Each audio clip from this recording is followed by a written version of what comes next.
ZaZ Green makes a comeback to Football Manager 2024. And trust me, if you're just tired of coasting through games, drawing 1-1 or watching the AI somehow equalize in the last minute and kind of win the game and steal 3 points from you, this is the tactic that is going to help you dominate games. Got a lot of goals with top teams and mid-table sides like Fulham and Getafe. I tested this with every kind of team, from the elite sides to mid-table teams and even to Swindon Town. And Swindon, for some reason, were able to score 112 goals. But trust me, you do not even want to know what PSG was able to do with this tactic. They basically broke the game. But we'll start off with Swindon Town, and they lost in all other competitions. I think the one standout was the FA Cup third round defeat to Brentford, but currently they are in the Sky Bet League 2 and they're in the playoffs against Gillingham. Swindon were predicted to finish in 11th place with an odds of 25-1, but they snuck their way into 4th place, scoring 107 goals in the process. Only coming in 4th with 1.79 points per game, Swindon actually scored the highest amount of goals with 112. They had the most dribbles as well, and in possession they came in 4th with 56% possession. Getafe, on the other hand, were predicted to finish in 10th place with a, let's say, an odd of 300-1, which is heavy considering that it's Spanish La Liga. They didn't score that many goals in La Liga, but they went down to finish in 5th place, just qualifying for the one of the Europa competitions anyway. I don't know if it's the Conference League or the normal Europa League in this sense. Their standout statistic was a 1.74 points per game in the entire La Liga, and everybody else in the top 4 actually finished in the top 4 above Getafe. Now, there are a couple of other teams who tested out the tactic with, like Fulham and of course the game breakers PSG, but before that, we're going to give you a sneak peek into the tactic and what ZaZ Green was actually able to put together in previous Football Manager games. Now, this system originally was designed for a different Football Manager game, but I've been able to construct it somehow to kind of work on Football Manager 2024.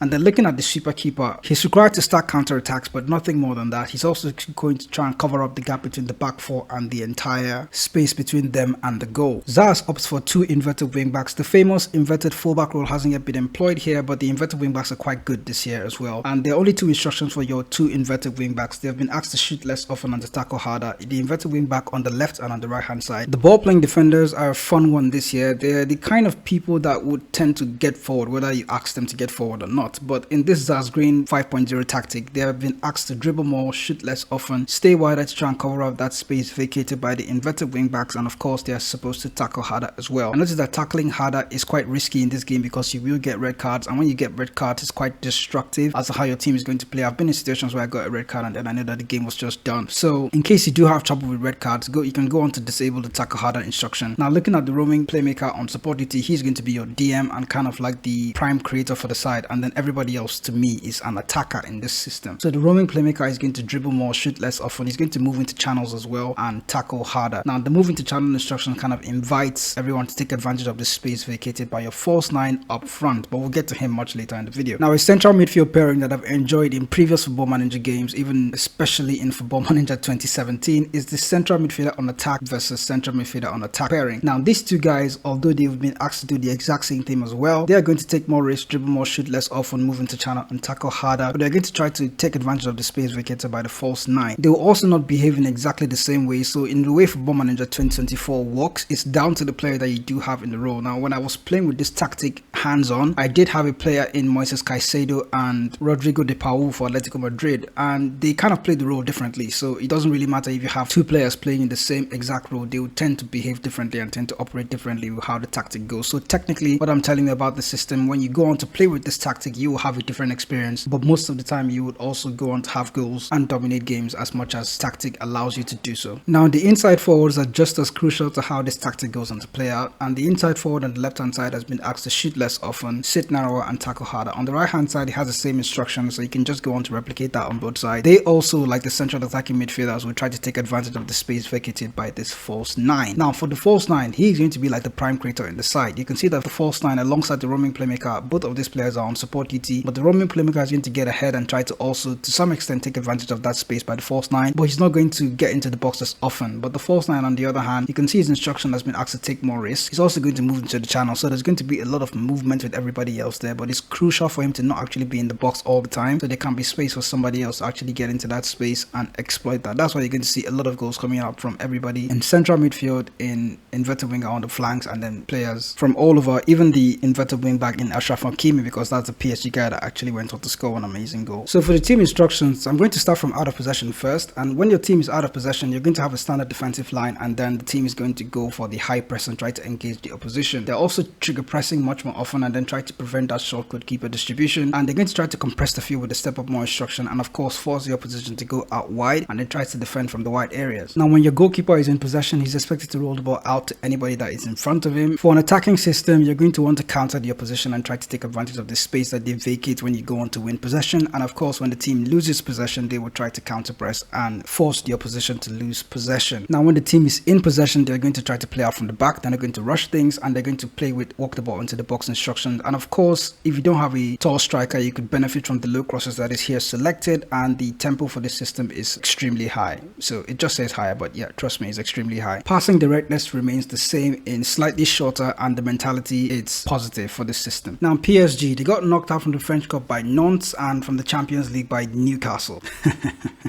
But this gave them a lot of time to actually do damage to the way this tactic actually works. PSG had a goal difference of 100, which is scary really. Mbappe was able to score 33 goals, but I trust you, deep down you know that's not the amount of goals he scored all season. Now in the league alone, PSG scored 127 goals, and then they had the most shots and the most points per game, but that's by the side because it's the French league. I do expect PSG to win every game, but they conceded only 27 goals. This probably gave them the 100 points tally we're talking about. But let's look at the squad in detail and to see how well they did. Looking at Kylian Mbappe and Ousmane Dembele and Vitinha as well, Mbappe scored 42 goals all season. Dembele had 28 and Vitinha had 18. Gonzalo Ramos, the striker, had 17 goals, and then you have Kang Lee in there as well. He scored 13. Carlos Soler went on to score double figures as well in 11. A few other players went on to rack up those goals for themselves, like Hakimi and Marco Asensio, Renato Sanchez as well. And if you look at in total how many players went on to score and how many goals they went on to score, it racked up to 178 goals in total. That's a lot of goals in all competitions. Now the tactic isn't all perfect, so I'm going to show you the Fulham results, as much as I didn't like the results that Fulham went on to have with this tactic, and we're going to go into the shadows real quick. Okay, they did have a lot of defeats,